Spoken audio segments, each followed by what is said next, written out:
حضرت خالد بن ولد اسلام کے وہ عظیم جرنیل ہے جنہیں دنیا سیف اللہ یعنی اللہ کی تلوار کے نام سے یاد کرتی ہے۔ اسلام قبول کرنے سے پہلے وہ مکہ کے بہادر سرداروں میں شمار ہوتے تھے اور جنگ الفاہد میں مسلمانوں کو نقصان پہنچانے والے لشکر کی قیادت بھی انہی کے ہاتھ میں تھی، مگر ان کے دل میں ہمیشہ حق کی تلاش باقی رہی۔ اللہ تعالیٰ نے ان کے دل کو منور کیا اور وہ نبی کریم کے دستن مبارک پر اسلام لے آئے۔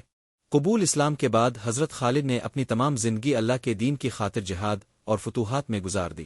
غزو موتہ میں جب 3 کمانڈر شہید ہو گئے تو لشکر کی قیادت انہوں نے سنبھالی اور ایسی بہادری دکھائی کہ ایک دن میں ان کے ہاتھ میں 9 تلواریں ٹوٹ گئیں مگر دشمن کو شکست دی۔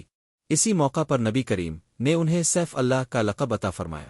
انہوں نے اپنی زندگی کے آخری لمحے تک اسلام کی خدمت کی اور وفات کے وقت فرمایا، میری زندگی کا ہر لمحہ جہاد میں گزرا، میرے جسم پر کوئی جگہ ایسی نہیں جہاں زخم نہ ہو، لیکن آج میں بستر پر مر رہا ہوں جیسے ایک عام انسان۔ حضرت خالد کی یہ زندگی ہمیں یہ سبق دیتی ہے کہ جب انسان اپنی صلاحیتیں اللہ کے دین کے لیے وقف کر دیتا ہے تو دنیا اسے ہمیشہ کے لیے یاد رکھتی ہے۔